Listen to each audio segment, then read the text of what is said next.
Assalamualaikum warahmatullahi wabarakatuh. Dulu ketika sahabat punya imam yang lama sekali kalau sholat, sehingga si sahabat yang satu yang petani ini mufarokoh itu memisahkan diri, kemudian imamnya diselip. Itu boleh memang dalam fikih. Kamu niat mufarokoh dulu. Mufarokoh itu niat bahwa kamu memutus hubungan dengan imam, kemudian meneruskan sholat sendiri.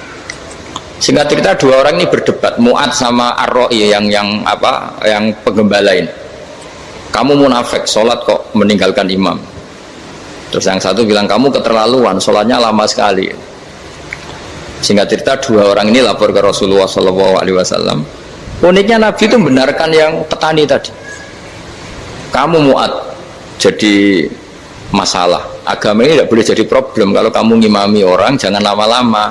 Di situ ada ibu-ibu yang ditunggui anaknya yang sedang menyusu, banyak petani yang nunggu macam-macam. Kayak pegawai POM ya ditunggu shift temannya, pegawai Indomaret juga gitu, apalagi Grab mungkin ditunggu penumpangnya macam-macam. Sehingga kebaikannya teman-teman yang kerja serabutan begini juga bergantung kebaikan imam tadi. Kalau sholat itu tidak boleh lama-lama, apalagi wiridan, sholatnya aja tidak boleh lama-lama, apalagi wiridannya. Nah, kadang-kadang orang ngira kebaikan tuh nggak ada sempritnya, ada juga. Sholat tuh ya disemprit sama Nabi, kalau terlalu lama juga disalahkan, karena nanti agama ini menjadi apa? Problem, menjadi problematika. Nah, termasuk kebaikan kita ketika membolehkan ya, atau mentoleransi atau mendukung pekerjaan mulai Grab dan lain-lain adalah agama ini rahmatan lil alamin. Dulu ada seorang sahabat tanya, ya Rasulullah, boleh nggak kita ngegeng di perapatan gitu? Kata Nabi, ya jangan kalau bisa, tapi kita harus natahaddasannya, itu tempat kita jagungan di perapatan, di tempat-tempat umum lagi, di halte, terus kata Nabi, nggak apa-apa, tapi fa'atut thoriq haqqaha, kamu harus memberikan hak jalan itu. Apa hak jalan itu? Satu, kamu amar ma'ruf, kalau bisa ya nahi mungkar, kemudian bikin suasana orang lainnya menjadi aman. Nah, ini yang catatan. Kalau hitung saja, yang ikut Grab itu berapa ribu? Nah, ini tuh energi besar. Kalau di atas 100 ribu, hitung ya teman-teman di Grab, 100 ribu. 100 ribu ini kalau soleh semua, atau setengah soleh lah, kalau soleh banget keberatan dia soleh setengah soleh. Itu tuh ada, ini sudah saya pikir, ada kebaikan yang menyebar di seluruh Nusantara yang berjumlah 100 ribu. Ini luar biasa. Ada kecelakaan, dia menolong pertama, ada pemerkosaan, menolong pertama, mungkin ada pencurian, ada apa. Maka kata Nabi, kamu kalau harus di jalan itu kamu berkontribusi amar ma'ruf nahi mungkar. Saya sering ke Jogja karena saya mulai 98 di Jogja, ya sering di terminal malam-malam. Saya ketika kecil itu sering diceritain, orang nggak berani ke terminal ini banyak preman, nggak boleh ke terminal ini karena banyak preman. Ya mulai dari Sumatera, Jawa, hampir seluruh Indonesia. Kalau jam sekian sampai sekian sudah nggak berani karena banyak apa? Preman. Itu uniknya, preman-preman itu selain dulu ditangani tentara dan polisi, itu urusan negara ya kali itu, dan kita ngapresiasi. Itu hilangnya yang permanen itu bukan saja ditangani ABRI dan polisi, TNI dan polisi, tapi ditangani kultur. Banyak mulai orang soleh, santri dagangan di situ, ada ojek mangkal di situ, supir taksi mangkal di situ. Terus di sini orang-orang soleh yang menghalau ketika ada perempuan digoda atau perempuan dicopet atau apa. Terus lama-lama jadi kultur bahwa kebaikan ini dominan. Setelah kebaikan dominan ini otomatis menyingkir sedikit demi sedikit. Jadi selain negara ini harus melakukan sesuatu yang seharusnya, yaitu menjaga masyarakat dari kriminalitas, sebetulnya yang paling awet dan paling mudah dilakukan itu tadi, kebaikan harus menjadi kultur bersama. Sehingga kalau terminal kemudian ada mbak-mbak jilbaban yang dagang, terus bapaknya soleh, ada musola yang hidup, ojeknya juga gitu, terus supir taksinya, lalu kebaikan ini menjadi nilai bersama. Saking jadi nilai bersama, ibu-ibu yang takut atas dirinya nggak ngojek kecuali Pak ini karena terkenal amanah, nggak naksi kecuali Pak ini karena terkenal amanah. Dan kita Indonesia itu ingin seperti itu, sehingga amanah ini menjadi nilai bersama dan otomatis menjadi keamanan bersama. Cara wong Jawa itu tego nitipno anake karena dijamin aman, tego nitipkan istrinya juga karena dijamin aman. Nah kalau kebaikan ini juga menjadi satu nilai jual dan kita bisa mengawal secara serius, itu alhamdulillah betul. Nah dimulai dari mana? Satu, mental kita takwa. Kedua, sistem sosial, bahwa kita terkoneksi oleh indukan ya, juga terkoneksi oleh kepolisian. Maksudnya karena kita terdaftar, kalau ada anak hilang kan tinggal ini yang bawa wahyu misalnya. Nah, jadi saya mohon, semohon-mohonnya, kebaikan ini harus jadi nilai bersama. Setelah terminal itu banyak orang baik, otomatis yang ini tuh menyingkir itu. Akhirnya apa? Nanti yang bos-bosnya toko itu ya hanya nitipkan sama orang soleh, yang mau nge-grab juga hanya titip sama yang soleh, begitu seterusnya, sehingga jadi siklus kebaikan yang bersama. Nah ini yang dimaksud Quran, wa tamiru bainakum bima'ruf. Iktimar itu namanya urusan bersama ya, saya ulang lagi ya. Jadi orang Arab kalau bilang iktimar itu urusan bersama, sehingga bahasa Arabnya konferensi besar itu kalau di NU disebut apa? Muktamar. Muktamar itu menjadikan urusan publik dirembuk, itu namanya apa? Muktamar. Nah di antara kebaikan yang diinginkan Islam itu wa tamiru bainakum bima'ruf. Urusan kebaikan ini menjadi urusan apa? Bersama. Ya saya contoh itu kecil saja, itu mesti dikandani sama orang-orang tua, jangan di terminal ini sampai jam ini, jangan di perapatan ini ketika sudah jam begini. Tapi barokahnya orang soleh bertebaran di mana-mana itu. Yang tukang grab ya di mana-mana, yang penjaga toko ya banyak yang soleh, yang ngojek, yang macam. Sehingga di terminal itu nyari tempat sholat ya gampang, cari tempat duduk ya gampang, nyari orang amanah ya gampang. Bahkan lama-lama yang nggak amanah ini nggak laku. Dan ini yang kita inginkan. Dan ketika nggak laku, akhirnya dia kalau ingin laku harus amanah, atau ingin laku harus tobat. Nah agama ini urusan bersama, sehingga Allah mengistilahkan wa tamiru bainakum bima'ruf. Jadikan kebaikan ini urusan bersama. Sehingga karena ini urusan bersama, ketika kita jadi kiai juga harus, kalau misalnya tadi ada Gojek kok makmum, atau Grab kok makmum, atau supir bis kok makmum, kiainya harus cepat sholatnya, jangan baca surat Baqarah nanti diomel-omelin apa penumpangnya. Begitu juga ibu-ibu menyempatkan jamaah, waktunya tidak lama, di rumah sudah ditunggu anaknya yang masih menyusu. Makanya Nabi ngendikan idza amma ahadukum as-sholata falyukhaffif. Kalau kamu jadi imam, sholatnya harus relatif cepat. Fa inna fihim ad-dhaif badal hajat. Di antara makmum itu yang banyak punya urusan. Selain ada yang lemah, ada yang punya banyak urusan.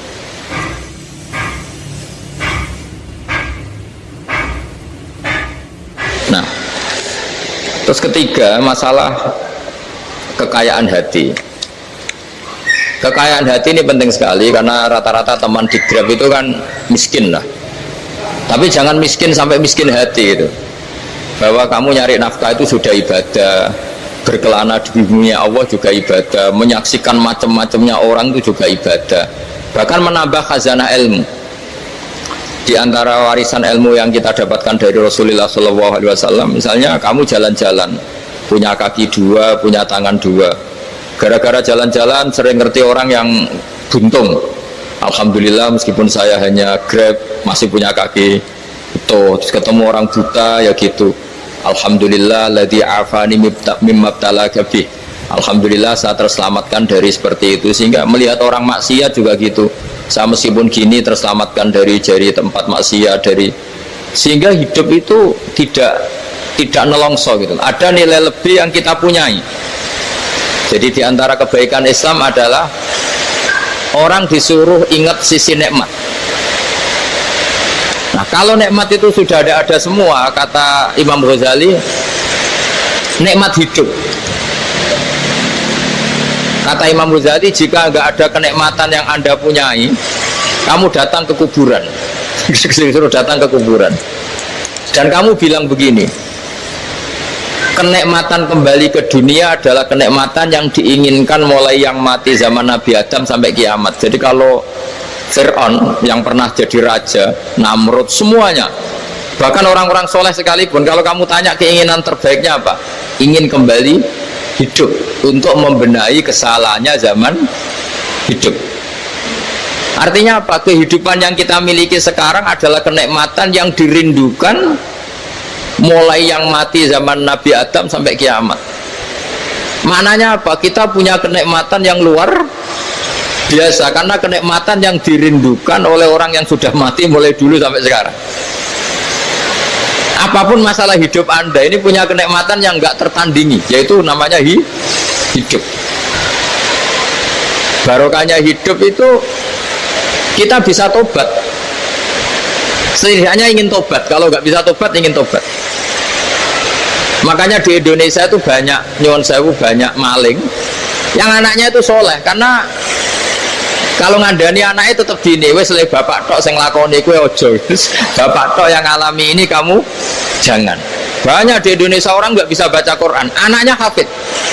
Karena setiap bodoh itu tidak diwariskan. Wes le bapak tok sing bodoh kowe ojo bodoh.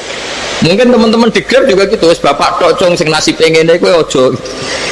Jadi kebaikan begini itu akan terus-menerus diwariskan. Sehingga banyak orang tidak tamat SD anaknya dosen, nggak tamat SMP anaknya dekan. Karena setiap dari kita itu cita-cita kebaikannya menurun ke anak cucunya, keburukannya berhenti di dia. Cara wong Jawa itu bapak tok sing lakoni. Nah, di sini saya jelaskan tentang kekayaan rohani. Jadi saya mohon ketika Anda jalan-jalan nganter penumpang itu harus sering muji Allah Subhanahu wa taala. Ya, saya bacakan ayatnya, at-taibunal abidunal hamidun. Orang baik itu yang tobat, yang ahli ibadah. Di antara definisinya itu as-saihun, yang sering jalan-jalan. Siyaka itu jalan-jalan. Jadi orang paling bejo sak dunia itu sampai harus jalan-jalan ibadah dapat uang. Tapi syaratnya ibadah. Sekali tidak ibadah dapatnya masalah kan? Sering gonjekkan orang cantik terus ingat istrinya tidak cantik. Sering gonjekkan orang yang sopan, yang santun terus ingat andekan ini istri saya di rumah rewel gitu. Jadi kalau kamu tidak taat itu adanya penyesalan. Di lampu merah ada orang naik Ferrari, naik Alphard, sementara kamu di rumah hanya mobil butut, kadang malah tidak punya mobil. Jadi kekayaan rohani itu dimulai dari mana? Dimulai dari taat. Cara berpikir itu taat, bukan maksiat. Sekali Anda cara berpikir maksiat, maka adanya hanya penyesalan. Semakin pengalaman di luar, semakin penyesalan. Karena di luar sana banyak orang yang dapat nikmat yang lebih dari Anda. Tapi sekali Anda taat, kamu akan mensyukuri apa yang Anda miliki dan tidak pernah ingin sama yang dimiliki orang lain. Sehingga orang-orang yang sering pergi itu sama Allah dipuji. Jadi tidak ada nabi kecuali di antara ibadahnya itu jalan-jalan. Fasiru fil ardi. Sehingga semua nabi itu mesti pernah melakukan perjalanan internasional. Rasulullah Muhammad SAW pernah jalan-jalan sampai ke Syam, padahal beliau orang Mekah. Nabi Ibrahim yang orang Syam pernah perjalanan sampai ke Mekah. Karena di antara kearifan itu ya dimulai dari apa? Jalan-jalan. Tadi kamu ngerti orang yang macam-macam. Makanya di antara kebaikan umatku kata Nabi itu siyahah fil ard, sering berkelana. Tapi tentu untuk mengambil pelajaran. At-taibunal abidunal hamidun as-saihun. Nah, agama mensupport itu. Sehingga kata Nabi, jika ada orang kok sholat qobliyah, ba'diyah semuanya di masjid, sama Nabi ditegur, la taj'alu buyutakum kuburan, rumah kamu jangan jadikan kuburan, harus dapat jatah apa? Sholat. Kata ulama, kalau ada orang sering sholat di satu titik, itu ditegur, kamu harus ganti titik yang lain supaya saksi bahwa kamu di bumi sholat itu banyak. Jadi kita ya punya nilai positif juga tentang apa? Karena kita sering siyahah, kalau bahasa Arabnya itu sering keluyuran, saksi kita kebaikan juga banyak. Tapi pesan saya paling pokok tadi ya, jadikan komunitas kebaikan itu punya nilai jual. Syukur-syukur fid dunya hasanah wa fil akhirati hasanah. Ya kita bersyukurlah di Indonesia itu. Saya masih ingat kecil saya itu ya sekitar saya umur 15-14 tahun. Setiap mau pergi itu pesannya orang-orang yang sering pergi itu jangan masuk terminal jam ini di perapatan ini, karena yang namanya preman itu dulu dominan. Sekarang sampai jam 2 ada orang pakai jilbab, kadang ya orang pakai peci, yang nggak pakai peci pun ke musola sholat terus. Yes, pokoknya kebaikan itu jadi komunitas dan jadi nilai jual. Bahkan tadi misalnya ibu-ibu yang pergi malam itu kan mesti ada orang-orang yang jadi langganannya karena terkenal apa? Amanah. Yang dititipi anak juga pilih orang yang terkenal apa? Amanah. Nah, nilai amanah ini harus kita jaga terus supaya kamu ya bisa bekerja, orang lain juga nyaman karena amanah tadi, Allah juga senang karena amanah itu perintahnya Allah Subhanahu wa ta'ala. Dan Indonesia harus menuju ke sana. Pemimpin juga harus gitu. Pemimpin bawaannya amanah, bawaannya apa, yang memilih dia juga senang karena nggak malu lah. Tapi kalau kita milih, ternyata kita pilih tahu-tahu ditangkap KPK, kan ya malu gitu. Dulu kita kampanye mati-matian, ternyata dia ditangkap KPK. Tapi kalau dia amanah kan ya senang. Sama kalau tukang Grab ketangkap satu karena penodaan atau karena pengkhianatan, yang malu juga semua, karena kadang-kadang nanti digeneralisir seakan-akan semuanya seperti itu. Tapi dengan reputasi panjang, nggak pernah terjadi apa-apa dalam Grab, kan otomatis lainnya juga terangkat. Nah, ini yang dimaksud wa'tamiru bainakum bima'ruf. Jadikan kebaikan itu urusan bersama. Makanya andaikan negara itu sudah mengoptimalkan polisi, TNI untuk meringkus preman, oke, itu baik. Tapi ya lebih awet lagi kalau itu ditopang masyarakat. Karena yang nggak amanah terkucilkan, terus akhirnya Grabnya nggak laku, akhirnya dia dipecat, akhirnya kan yang maksiat hilang, yang kriminal hilang, yang ada hanya Grab yang baik. Begitu juga di dunia apapun. Itu yang dimaksud wa'tamiru bainakum bima'ruf. Jadikan kebaikan ini urusan bersama. Nah, karena kita baik, otomatis jadi teladan yang baik bagi anak kita, istri kita, tetangga kita. Dan karena kita baik, maka terhormat. Sehingga orang melihat Grab itu simpatik, respect, karena reputasinya baik. Nah, karena orang respect, tidak dicibir. Barokahnya tidak dicibir, tidak mangkel. Barokahnya tidak mangkel, tidak saling ejek, bahkan tidak saling bunuh. Coba kalau kita jelek, dicibir orang, kita dalam keadaan mabuk, tidak terkontrol, bunuh. Jadi efek dari maksiat itu begitu buruknya, sehingga penelitian itu mengatakan kebanyakan kecelakaan ya pemicu utamanya rata-rata ya nyupir dalam keadaan mabuk. Beberapa nyuwun sewu kasus-kasus kriminal rata-rata ya dipicu oleh hal-hal seperti itu. Makanya meskipun di luar saya tolong hindari narkoba, hindari hal-hal yang maksiat supaya pekerjaan Anda ini barokah.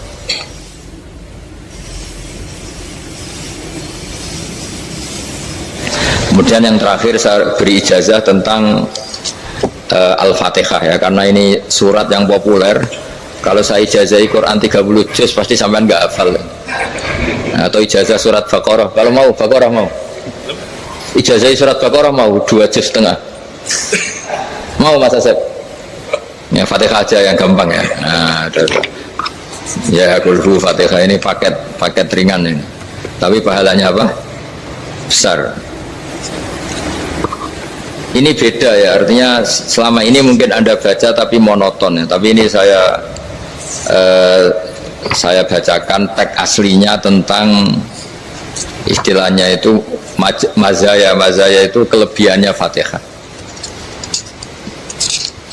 Saya baca Arabnya dulu, nanti ini terakhir ya, ijazah tadi kan saran-saran umum tentang sosial ya, pokoknya jadikan kebaikan itu punya nilai sosial yang baik lah. Jadi nanti orang yang nggak amanah nggak laku ya, calon bupati, gubernur, presiden yang nggak amanah juga nggak laku. Begitu juga kiai yang tidak amanah juga nggak laku, suami yang nggak amanah juga nggak laku, istri yang nggak amanah juga. Sehingga kebaikan ini jadi nilai sosial yang dalam tanda kutip sudah keniscayaan ya. Yang diinginkan Allah itu seperti itu, bukan kebaikan yang dipaksakan karena kekuatan negara. Maksudnya kalau bisa kebaikan itu tidak usah dipaksakan, memang sudah satu kebutuhan. Kayak cerita-cerita di negara maju itu, bahkan apapun jatuh itu nggak ada yang ngambil apa itu. Makanya gambarannya Mekah Medina kan gitu kan, barang jatuh nggak ada yang berani ngambil itu, saking sudah jadi sistem. Sehingga banyak negara di Eropa itu yang sampai nggak punya tentara, nggak punya polisi karena kebaikan sudah. Nah kita kan masih capek, polisinya aja capek, apalagi masyarakatnya, karena ya apa ya, kebaikan itu belum jadi nilai apa bersama. Nah, kita selain ditopang negara, ada polisi, ada tentara, itu kita usahakan kebaikan itu jadi nilai apa bersama. Ya, tadi wa tamiru bainakum bima'ruf. Dan kita punya reputasi yang bagus dalam bab ini. Saya masih ingat kecil saya itu yang jilbaban hanya keluarga kiai. Sekarang rata-rata masyarakat itu jilbaban. Dulu yang sekolah SMP, SMA itu jilbaban kadang dulu malah dilarang ya, harus sama seperti itu seragamnya. Sekarang sudah boleh. Dan nyaman. Lama-lama yang dapat simpatik ya yang pakai pakaian model tertutup seperti itu. Lama-lama gampangane cara wong golek mantu ya golek yang seperti itu daripada yang blodor. Lama-lama jadi nilai bersama. Ya ingin saya seperti itulah. Di terminal juga sama. Orang mau makan cari warung yang kelihatan ada ayat kursinya, pakai jilbab, atau paling tidak dia nggak mungkin lah nyuguhkan yang tiren atau yang haram. Akan ada garansi sosial. Ada apa? Ada garansi apa? Sosial. Dengan penampilan yang soleh itu kan, masa iya nyuguhkan oplosan babi itu misalnya itu. Jadi nilai sosial itu harus, ya tadi harus benar-benar jadi nilai. Sehingga negara biar gak capek-capek. Polisi juga gak capek kan, karena tugasnya corong Jawa mau ngawat-ngawati tok, tapi tidak perlu tegang karena kebaikan bisa jadi nilai apa bersama. Ingat-ingat ya ayatnya tadi, wa tamiru bainakum bima'ruf. Jadi kebaikan itu harus jadi nilai bersama. Iktimar itu menjadi urusan bersama. Makanya kalau kita rapat besar disebut apa? Muktamar. Muktamar itu urusan bersama. Ya tadi imamnya sholat juga menopang Gojek karena nggak lama-lama nopang Grab, nopang Kernet, nopang penjaga Indomaret, penjaga bensin, pom bensin. Nah dia hanya punya waktu 5 menit terus imamnya baca Baqarah kan. Iya imamnya mursyid, mungkin dia tambah lama tambah dapat aplaus dari muhibbinnya, tapi makmumnya dia tambah lama tambah dapat penghormatan dari pecintanya, tapi kitanya wah khusyuk wali kan, dia dapat status naik lah. Kita yang sudah tidak ikut jadi wali diganggu apa pekerjaannya. Kalau ada imam seperti itu sampai mufarokoh saja, niat ya Allah sampai sini saja saya makmum orang itu, silakan orang itu punya urusan sendiri dengan jenengan, ya sudah, atau salib saja apa ya itu boleh. Kalau dalam fikih namanya apa? Mufarokoh. Mufarokoh itu niat, tapi kamu jangan langsung selonong mufarokoh, niat dulu pamit sama Allah bahwa sekarang mau mufarokoh. Ya, tapi ya jadi sholat yang aneh kan, imamnya masih rukuk, kamu terus sujud, terus apa-apa selesai ya. Mungkin dalam pandangan itu orang lain ini maksudnya makmum gimana ini kok begini. Tapi sudahlah, Allah Maha tahu. Nah, insya Allah dimaklumi. Ya saya baca tentang Fatihah ya, karena sampean pasti sering baca Fatihah. Supaya apa? Sekaligus jadi jimat lah gitu. Jadi kalau kamu sering di jalan-jalan yang mungkin sepi, atau mungkin kan tidak semua teman Grab itu nasibnya bagus yang di Semarang Jogja, mungkin yang di Kalimantan di Papua kan ada yang 10 kilo gak ketemu rumah ya kan, yang lihat di TV-TV itu kan kasihan kan, sudah 10 kilo gak ketemu rumah, penumpangnya kuwekar preman tuh kan, ini makan orang enggak kan, udah kan ujiannya dua. Kalau penumpangnya cantik itu ya kecoba syahwat, kalau preman takut. Jadi orang itu selalu ujian itu. Sing sedengan itu kan jarang orang itu. Jadi kalau penumpangnya perempuan cantik ujiannya itu syahwat, kalau preman ujiannya ketakutan. Kalau orang yang lemah bawa uang ujiannya kamu ingin garong. Jadi hidup itu memang semuanya ujian. Liyabluwakum ayyukum ahsanu amala. Makanya saya sering ditanya oleh teman-teman, Gus, nah ujiannya kenal wong wedok elek piye? Sama, kenal wong ayu ujiannya syahwat, kenal wong elek ujiannya ngenyek, itu sama-sama dosa. Syahwat ya dosa, ngenyek juga dosa. Wah elek keriting untune metu ya dosa, ngomong gitu. Kadang-kadang orang berpikir enak kancanan wong elek gak dosa. Kata siapa? Kancanan wong elek itu ya dosa, karena bawaannya ngenyek. Ngenyek itu menyepelekan itu. Makanya saya itu ya gak mau berteman sampean. Nanti kan bawaannya ngenyek atau seneng ya tidak tahu. Ya sudah, ada takdir saja, kalau ketemu ya tak ulang ngaji gitu.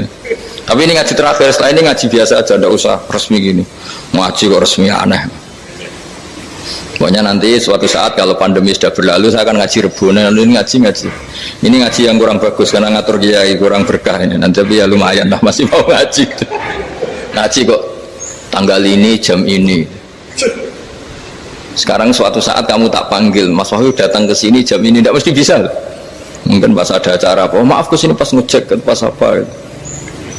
Jadi ya sudah, tapi tak maafkan, enggak apa-apa. Takdir ya. Tak bacakan supaya sampean tahu keramatnya bismillah. Nah, sebelum saya bacakan bismillah Fatihah, tak beritahu tentang ilmu tafsirnya karena ini penting sekali.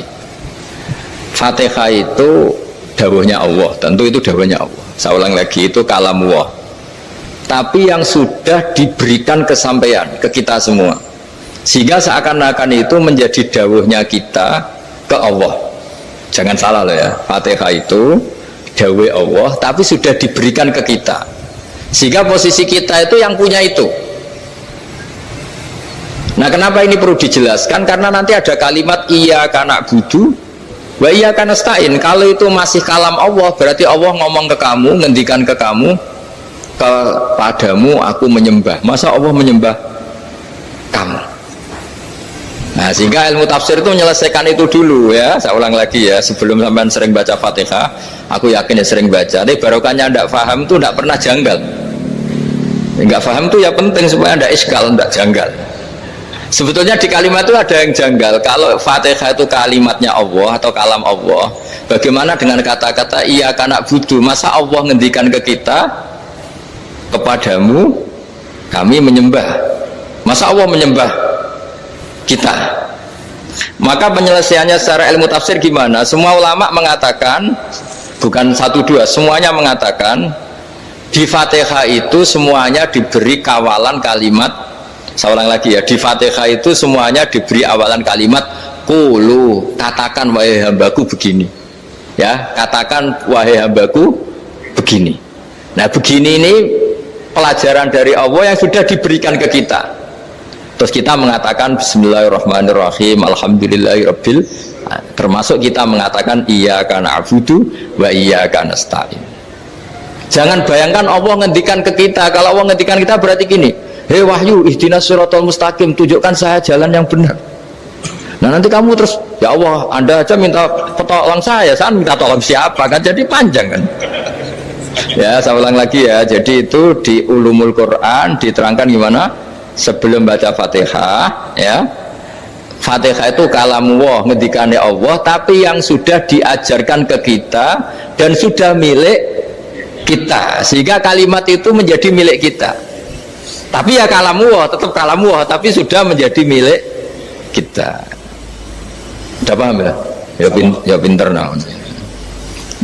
Ya, karena kalau tanpa penjelasan seperti ini Anda akan iskal. Bagaimana Allah, iskal itu janggal, bagaimana Allah mengatakan iya karena butuh, kan jadi aneh kan ya. Jadi tak jelaskan secara ilmiah ya. Jadi kata ulama-ulama tafsir, ayat-ayat Quran seperti ini sebetulnya dimulai dari qulu apa, meskipun nggak dilafatkan.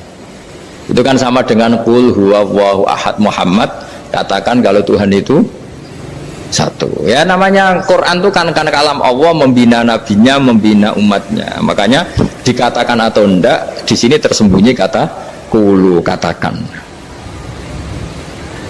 Ya, jadi ya ibarat apa itu, kamu ngajari anak kamu lah, panggil jenengan bapak kulo. Itu maksudnya anak itu, kalimat itu kalimat kamu, tapi kamu ajarkan ke anak kamu. Terus anak kamu bilang, Pak jenengan bapak kulo. Nah, ketika kamu mengatakan jenengan, bukan kamu mengatakan jenengan anakku, berarti anakmu itu bapakmu, kan lucu kan. Anak kamu ajari jenengan bapak kulo, kamu engkau bapak saya. Terus anak kamu mengulang, jenengan atau kamu bapak saya. Berarti itu kalimat yang kamu ajarkan, tapi sekarang sudah milik anak kamu. Kalau itu kalimat kamu kan lucu, masa anak kamu bilang bapak. Nah, itu seperti itu. Jadi ulama memberi solusi atau jawaban iyyaka na'budu wa iya, itu sebelumnya ada kata-kata qulu, katakan wahai hambaku, hubungan kamu dengan saya adalah katakan iyyaka na'budu wa iyyaka nasta'in. Terus hubungan kamu dengan saya katakan juga dalam doamu ihdinas siratal mustaqim. Jelas ya. Jadi itu kalam Allah yang sudah milik kita karena diajarkan Allah untuk kita. Dong ya. Ya sudah dong ya, gak jelas ya. Tapi bagus, gak jelas itu bagus. Kalau kamu jelas gak jadi digrab, jadi gubernur. Min azimi fadliha kasratu asma'iha wa fadail ukhra. Ini cerita dramatisnya surat Al-Fatihah. Qala Abu Hurairah radhiyallahu anhu inna iblisa ranna khina unsilat Al-Fatihah. Jadi iblis itu begitu kesakitan. Ini kitab Abu Abul Farad karangannya Syekh Muhammad Alawi, juga kutipan dari beberapa kitab. Yang jelas beliau sendiri juga ngutip dari beberapa riwayat di beberapa hadis. Halaman 123. Ketika Fatihah turun itu iblis kesakitan, kayak orang sakit gigi lah, tersiksa sisanya karena turunnya surat apa? Al-Fatihah. Artinya kalau anda baca Fatihah dijiwai, maka anda melemahkan setan, melemahkan iblis. Wa qala Mujahid khina unzilat Fatihatul kitab ronna fastama indahu asyayatin. Jadi ketika Fatihah itu turun, iblis itu terkapar lah kira-kira, sampai dijenguk banyak setan. Itu di kamarnya di ICU lah kira-kira gitu kalau sekarang itu, entah COVID entah enggak tahu, pokoknya di ICU sampai dijenguk banyak setan. Enggak tahu bawa apa enggak tahu, pokoknya dijenguk banyak setan. Nah, nyangoni karena ini apa? Ketuanya apa? Pingsan, sakit. Jadi iblis itu sakit sampai dijenguk anak buahnya setan-setan. Ya, semoga kalian semua tidak kenal setan. Kalau kenal berarti teman, apa? Wa qalu misla dzalik wa qala lahum laisa mimma taquluna syai'un walakin unzilat suratun laisa ajru qailiha illa an harramahu alaihi nar jahannam. Saya ini bukan sakit fisik, kata iblis. Kamu tidak usah jenguk saya, datangkan dokter terbaik, tidak usah. Saya ini tidak sakit fisik. Saya ini sakit karena ada surat yang diturunkan, yang pahala yang melafadzkan surat itu pasti selamat dari neraka. Padahal misi terbesar saya ini supaya manusia masuk neraka. Sekarang punya tamengnya. Gue pusing kan? Ya seperti orang lah, goda sampean ternyata sampean setia, itu kan pusing. Nah ternyata tidak setia, itu yang akhirnya ribet kan itu. Jadi iblis itu cita-cita terbesarnya kan semua orang itu masuk neraka. Nah sekarang turun satu surat yang gara-gara surat itu siapapun yang baca dijamin selamat dari neraka. Jadi walakin unzilat suratun laisa ajru qailiha illa an harramahu alaihi nar jahannam. Karena jadi dia shock lah, kalau orang di Jawa itu bilang shock. Aduh sial nasib saya ini umat nggak bisa saya goda lagi karena punya tamengnya tadi punya. Qad batala kaidukum wa makrukum. Rekayasa kalian sekarang itu tidak ada gunanya semua. Nah, ini alhamdulillah di Indonesia kelihatan kan banyak yang miskin, banyak yang susah. Tapi selagi mereka masih sholat, itu keinginan mencari halal itu masih tinggi. Kayak apa kita di tengah kota, jauh dari anak istri, jauh dari tetangga. Biasanya kalau orang jauh dari anak istri, tetangga kan sakar PDW. Tapi yang soleh masih banyak, sudah jauh dari keluarga tetap lurus. Loh, kalau yang dekat lurus kan wajar, konangan wong akeh kan. Ini sudah jauh masih lurus. Nah ini nggak lepas dari barokahnya surat apa? Surat Fatihah tadi. Jadi karena ada surat yang menjamin pelafalnya atau qailiha terbebas dari api neraka. Wa qalat as-sayatinu lahu is ayyusa'in ta'muruna ya maulana. Faqala lahum idhabu wajtahidu hatta tukhfilu qulubahum hatta la yaqulu hadhihi surah. Lalu kita gimana? Jari para setan begitu. Lalu kita gimana? Terus kata iblis, sudah bikin mereka lupa sehingga tidak baca lagi. Selagi masih baca kita pasti keok. Jadi kalau sampean sudah jarang baca Fatihah itu berarti sudah bagian dari kemenangan apa? Iblis. Jadi kalau sampean sudah jarang baca Fatihah itu berarti bagian dari kekalahan Anda, kemenangan iblis. Masih sering baca? Alhamdulillah. Berapa kali? Pertama kali sholat. Dan sama lagi? Ya, kalau ngajarin itu juga saya juga. Kok 5 kali tok itu? Berarti pas sholat fardu tok itu? Enggak 5 kali itu, mendingan itu 17. Kamu itu ngitungnya jangan 5 ini. 5 waktu aja. 5 waktu itu berarti lumayan kan? Berapa? 17 ya? Ya. 17 ya? Ya. 17. Tapi kalau makmum tuh sering separuh kan, apalagi makmum tarawih. Ya kan? Makmum tarawih itu bacanya Fatihah ada yang sempurna enggak ya? Ya enggak lah. Baru alhamdulillah rabbil alamin mampu ikut ruko ini gitu. Makmum kan yang tarawih lah Mas. Kalau tarawih jarang sempurna ya. Fatihahnya itu. Kan imam sudah ruko. Kamu bacanya Fatihah sampai mana tuh? Baru setengah ya. Ya paling pas tarawih aja kan enggak sempurna ya. Apalagi kalau imamnya sing kilat, waduh malah. Nah ketika Fatihah itu sebegitu keramatnya, sebegitu topnya, itu setan rapat, singkat cerita itu yang tadi dipimpin oleh iblis yang sedang terkapar apa? Terus tali obatnya nggak ada, cuma dia shock karena ada surat yang turun yang melafatkan itu pasti selamat dari apa? Neraka. Nah ini gimana saran Anda? Terus sarannya adalah bikin orang-orang itu lupa, tidak baca Fatihah.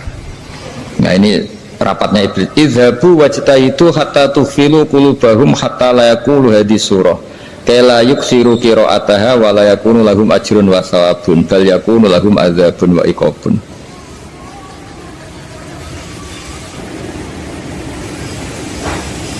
Jadi saya mohon selama ini Anda sudah baca, tapi mungkin hanya rutin saja. Napa rutin saja? Jadi barokahnya ngaji ini kamu punya kekuatan atau punya semangat membaca, karena ini surat yang luar biasa. Ibarat gini, kalau sampean tanya, saya juga sering mikir, masa Gus hanya surat kok punya kekuatan seperti itu?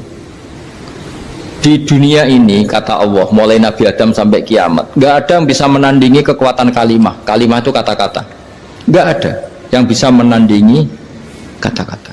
Misalnya Anda nge-grab berangkat, istri cuek, berangkat cuek, itu beda dengan ketika meskipun satu kalimat, wes Pak, muga-muga dilindungi pangeran, mungkin jenengan selamat, itu menjadi teduh dan semangatnya luar biasa karena kayak mendapat support. Jadi kira-kira kalimat itu hubungannya kita dengan Allah. Fatihah itu seperti itu. Kamu melafadzkan satu kata-kata yang dibenarkan langit bumi, dibenarkan aras, dibenarkan malaikat, dibenarkan semua penghuni di dunia ini, sehingga itu efeknya luar biasa. Itu seperti gini ya, kamu cerai sama istri, terus nikah lagi katut babon, 10 tahun anak kamu dididik, ibunya benci kamu, dan memang Anda layak dibenci, dan sampai nggak pernah manggil kamu Pak. Suatu saat kamu tentu rindu kan, ingin dipanggil bapak oleh anak kamu. Suatu saat anak ini manggil kamu Pak E, itu senengnya bukan main, hanya sebuah kata-kata. Makanya kadang-kadang orang itu tanya sama kiai, ijazah lafadz ini gunanya apa sih? Itu ijazah itu untaian kata-kata, yang kata-kata ini dibenarkan langit dan bumi dan aras dan para malaikat, sehingga efeknya itu luar.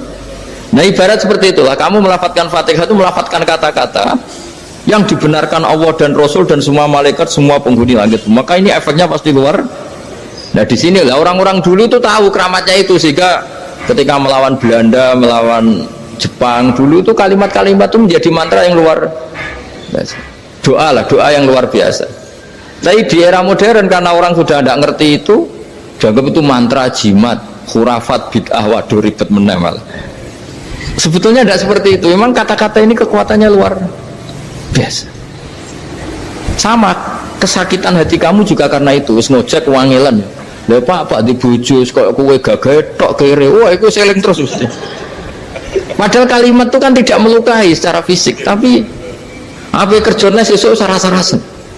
Karena terus dengan pengadilan seperti itu kan, ngapain kerja demi perempuan yang seperti ini? Lagi-lagi kata-kata ini luar.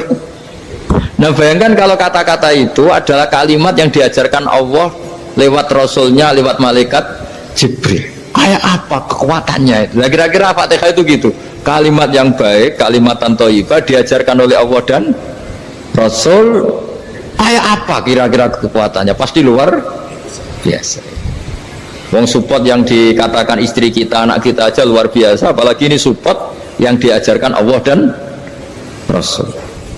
Ya makanya saya mohon kalau baca Fatihah, baca kalimat-kalimat thayyibah ketika sholat itu dijiwai. Ya misalnya Rabbana lakal hamdu mil'us samawati wa mil'ul ardi wa mil'u ma syi'ta min syai'im. Engkau zat yang layak dipuji, dan pujian ini memenuhi langit dan bumi. Karena kita tahu nggak ada sejengkal di alam raya ini kecuali di situ ada rahmat Allah. Misalnya kamu bisa lewat sampai rumah saya, kamu mungkin anggap biasa saja. Coba kalau ngalami likuifaksi, tahu-tahu bumi ini ambles, bisa ngelewati yang likuifaksi itu luar. Tanyakan orang pernah ngalami likuifaksi di Sulawesi, itu melihat bumi bisa diinjak gak ambles itu, wah luar Sampean nggak ngalami itu sehingga lewat bumi ya biasa aja. Coba kalau ngalami seperti tidur, ya biasa aja. Coba kalau ada gempa, bahwa bumi tenang ini sudah nikmat yang luar biasa. Masa kamu ngakui nikmat nunggu digituin? Ya kan? Nah, makanya baca Fatihah dijiwai lah bahwa ini kalimat yang luar biasa. Nah, saya teruskan ya. Warwa Muslimun fi sahihihi an Ibnu Abbas radhiyallahu anhuma annahu qala bainama Jibril alaihi salam qaidun dan Nabi itsami anaqidan min fawqih farafa'a ra'sahu faqala hadza babun minas sama futihal yawma lam yuftaqadhu ilal yaum fanazala minhu malakun faqala hadza malakun nazala ilal ardi walam yanzil qattu illal yauma fasallim waqal abshir binuraini qad uti tahuma lam yu'tahuma nabiyyun qablak fatihatul kitab wa khawatimu suratil baqarah. Jadi suatu saat Jibril ini jagongan kira-kira gitu sama Rasulullah, tahu-tahu langit itu gemuruh. Langit gemuruh kata Jibril, terus semuanya ngangkat kepala ke langit. Ini pintu langit baru ini dibuka, yang sebelumnya tidak pernah dibuka seperti ini. Turunlah malaikat, yang malaikat ini pun malaikat spesial, yang nggak malaikat murahan lah kira-kira gitu, yang nggak pernah turun ke bumi kecuali juga saat itu dengan penyambutan yang luar biasa, dengan semuanya tidak pernah terjadi hanya karena bahwa surat Fatihah. Jadi ini surat yang luar biasa, pengawalannya lewat malaikat yang spesial, nggak pernah turun di bumi kecuali saat itu, penyambutannya juga nggak pernah seperti itu, baru seperti itu. Jadi semuanya itu spesial. Nah, kenapa ini spesial? Karena di situ ada isi puja-puji kepada Allah Subhanahu wa ta'ala. Ada ikrar kita, alhamdulillahirabbil alamin, arrahmanir rahim. Ikrar ini penting. Kalau contoh paling gampang gitulah. Kamu punya istri selama ini cerewet terus. Suatu saat ngomong, "Pak, tak angen-angen ra ono wong lanang koyo sampeyan." Wah, itu langsung tidak ada lelaki sebaik engkau. Itu sama senengnya, masya Allah, karena ada ikrar dari seorang istri ke kamu. Nah, bayangkan kalau ikrar kita sebagai hamba diakui oleh Allah Subhanahu, maka ikrar ini akan dicatat sebagai kebaikan kita yang kita panen nanti di akhirat, karena ada ikrar.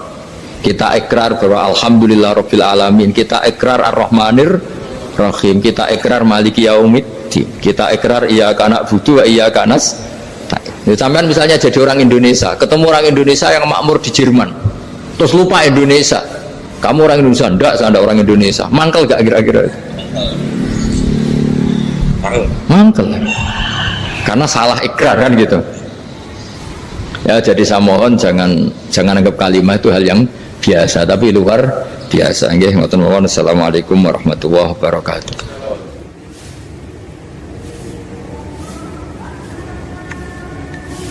Saya berkali-kali kampanye di mana-mana lah, kampanye dan menganjurkan. Di antara catatan dalam Suhufi Ibrahim wa Musa kan ada kan di Quran itu yang dinamakan lampiran-lampiran wasiatnya Nabi Ibrahim dan Nabi apa? Musa.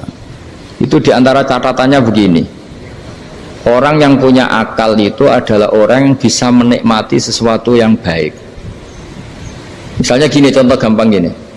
Kamu punya anak pertama atau punya anak yang masih kecil, itu gendong tuh senangnya bukan main, melihat anak sehat tuh senangnya bukan main. Mungkin saat itu banyak orang yang sedang maksiat dengan perempuan nakal atau dengan teman-teman nakalnya, yang nganggap seperti itu tidak nikmat. Tapi andaikan ini ditimbang ya ditimbang. Yang maksiat betulan, misalnya paling ukuran bahagianya itu 70%. Tapi yang ini, yang nimang anak baru lahir atau masih kecil, corong Jawa ngeloni anak, bisa saja bahagianya itu sampai 100%.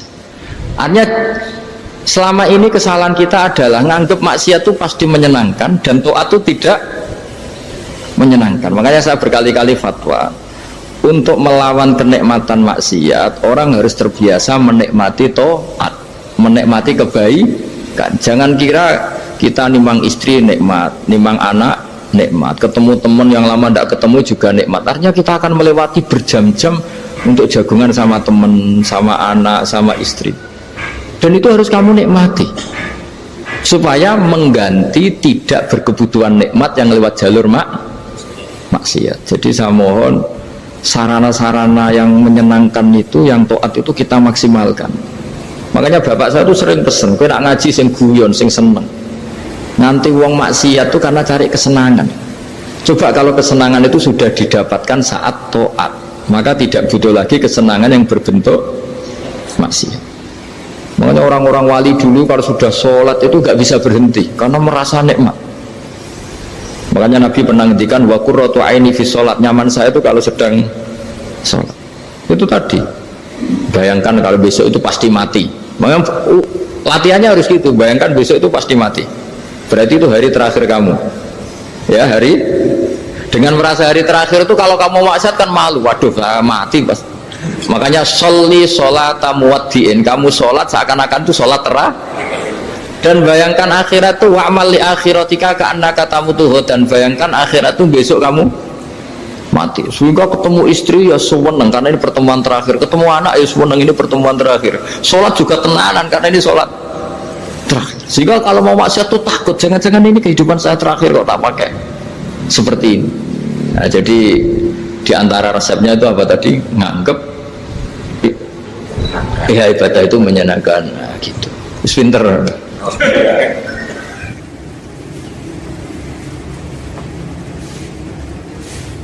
Oke, satu pertanyaan lagi, Gus. Ini ada pertanyaan dari teman-teman mitra driver Grab. Saat mengantarkan barang, tiba-tiba azan waktu sholat, ya, Gus. Lalu kita sebagai driver harus sholat dulu atau menyelesaikan orderan dulu, karena itu juga amanah kan orderannya itu. Mungkin nganter barang atau mungkin nganterin penumpang. Mengingat barang tersebut sudah ditunggu pemiliknya dan penumpang tersebut juga sudah ada janji yang lain, pokoknya gitu. Nyuwun pencerahannya, Gus, gitu. Begini ya, ini kan fikih sosial ya. Saya jawab, ini memang harus pakai fikih, nggak pakai rasa. Saya ulang lagi, pakai fikih, nggak pakai rasa. Waktu sholat itu kan banyak ya, diantaranya maghrib dan isya, duhur dan asar, terus subuh sendiri. Ya, ben sampean belajar fikih, orang belajar tasawuf ya. Nah, kalau subuh itu tidak ada toleransinya kalau waktunya sudah tinggal 10 menit karena tidak ada jamak. Ya, tidak ada apa? Jamak. Sehingga misalnya kalau kamu ngojek waktu tinggal 10 menit ya harus sholat. Tapi kalau sekedar dengar azan ya, ini penanyanya kayaknya itu teman kamu, jadi fikihnya kayak kamu, nggak jelas. Azan itu kan bukan akhir waktu sholat. Azan itu bukan akhir waktu sholat, tapi awal sholat. Itu tidak harus supir Grab, tidak harus supir Gojek. Meskipun kamu makan ada azan ya teruskan saja, kan tidak akhir waktu sholat. Anda menerima tamu, gendong anak, atau sedang nyupir, atau sedang bercengkrama sama teman. Kalau ada azan ya nggak apa-apa, misalnya diteruskan. Kan bukan akhir waktu sholat. Yang benar-benar ditinggalkan itu kalau waktu sholat misalnya tinggal 7 menit. Atau tinggal 8 menit. Waktu yang mau tidak mau kamu harus tasarrufkan, kamu peruntukkan Injury time ya, Gus. Nah, injury time ya, gitu aja kok gak tahu ya. Nah, lalu misalnya kalau pertanyaan tadi mestinya kelasnya itu kelas afdoliyah, utamanya gimana? Kalau wajibnya belum ada karena kan waktunya masih panjang. Jadi pertanyaannya bukan wajibnya tapi sebaiknya, karena ini semuanya belum mendesak kan. Andai kan kamu teruskan nganter barang kan tidak ada jaminan waktunya habis. Padahal kalau kamu memaksa sholat, mungkin citra kamu sebagai supir Grab tidak baik karena dianggap mengabaikan konsumen. Nah, terus kedua menyangkut jarak. Oke, seperti itu. Nah, sekarang kalau pertanyaannya dibalik, makanya yang dibalik ini agak ribet. Waktu sholat tinggal 8 menit. Ada konsumen yang minta diantarkan saat itu dan acaranya ke mall happy-happy, maka fatwa kita sebagai ahli fikih ya tantang saja, saya mau sholat dulu, kalau nggak sabar ya silakan cari yang lain kalau acaranya ke mall. Tapi kalau acaranya kelahiran atau transfusi darah atau mau nganterin darah ke pasien yang sudah koma, maka kita langsung, karena ibadah sosial itu didahulukan mengalahkan ibadah yang haknya Allah, karena Allah itu zat yang tidak butuh ibadah kalian. Tapi kalau pasien ini kalau nggak nang kesampaian darahnya mati misalnya, jadi kamarnya Allah lebih apian lah gitu. Makanya masyhur kalau dalam fikih hak Allah sama hak Adam ini dimenangkan hak adami, tapi bukan karena Allah kita kalahkan. Allah tidak butuh itu semua. Jadi dikalahkan tapi bukan karena kalah, justru karena tidak butuh. Ya ibarat gini lah, Allah itu saking baiknya Allah kan pasti di atas orang tua kita. Itu pasti, saya ulang lagi, baiknya Allah pasti di atas orang tua kita. Orang tua kita saja baik, apalagi Allah. Misalnya orang tua kamu butuh uang 5.000, adik kamu butuh uang 5.000, adik kamu yang kecil atau ya, kira-kira orang tua kamu tuh nyuruh dikasihkan beliau ke adik kamu, kira-kira saja ke adik kamu. Nah Allah itu saking baiknya, hal yang terkait Allah, misalnya tadi sholat tepat waktu sama ibadah sosial, itu disuruh ibadah sosial. Karena ini kalau nggak kesampaian transfusi darahnya atau apalah, atau kamu dokter yang harus mengurus operasi, waktunya tinggal 5 menit, kamu harus ngoperasi pasien dulu, karena Allah bisa menerima sholat kamu. Nah tak terangkan lagi, ini fikih terus. Lalu sholat yang apa? Kalau sholat itu antara maghrib dan isya, dan nanti yang terlambat itu maghrib, kita ngikuti ulama yang mengatakan jika ada darurat maka maghrib dan isya boleh dijamak meskipun tidak atas nama pergi. Kan jarak kamu kan tidak jarak masafatu qasrin. Artinya apa? Misalnya saya dokter harus operasi, waktu saya tinggal 8 menit mau maghrib, ternyata harus ada operasi. Kalau saya nggak nangani mati, saya harus operasi. Dan nanti waktu saya maghrib habis itu tidak harus dikatakan qadha atau yang mengeluarkan maghrib dari waktunya. Bisa saja menurut ulama dianggap boleh dijamak takhir dengan isya, karena kondisinya masih waktu jam'in. Begitu juga zuhur dengan asar. Tapi kalau waktunya itu asar, tinggal 8 menit, kemudian harus ada operasi, ya kita operasi. Waktu asar kita mundur sampai maghrib, namanya qadha yang dimaafkan Allah. Ya namanya tetap qadha karena asar gak bisa dijamak dengan maghrib. Jadi ini fikih ya. Jadi jawabnya harus jelimet. Jadi saya ulang lagi ya. Tadi kan pertanyaannya dengar adzan. Kalau adzan kan waktunya masih panjang. Apalagi misalnya maghrib kan waktunya kan taruh saja ada waktu 1/4 jam. Ternyata andaikan kamu antar hanya butuh waktu 7 menit, kan nggak ngefek sama sekali. Saya nyanda. Nah, nyanda. Okay.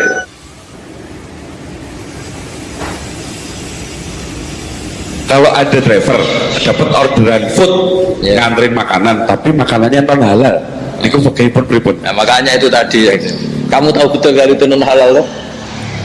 Kalau itu sudah tahu pasti non halal. Nah, iya, daging Tyrannosaurus, nonton mungkin.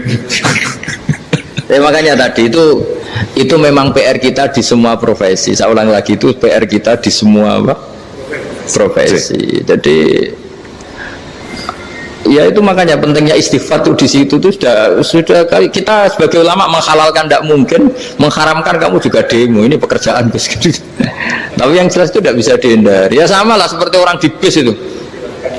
Kadang-kadang kan didoain semoga semua penumpang hasil ke tempat masing-masing, dan kalau ada cobat berarti kan doain cobat juga hasil tujuannya. Jadi di semua profesi itu resikonya. Makanya tadi saya bicara tentang fikih.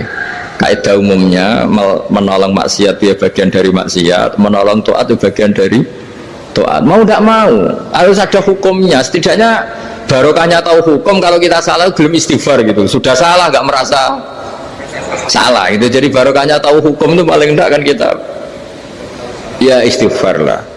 Kan ya tadi seperti paket misalnya, kan ada saja orang paket yang jelas-jelas barangnya itu haram, tapi atas nama profesionalitas kan mungkin tetap dikirimkan, tapi barokahnya ngerti hukum dia istighfar.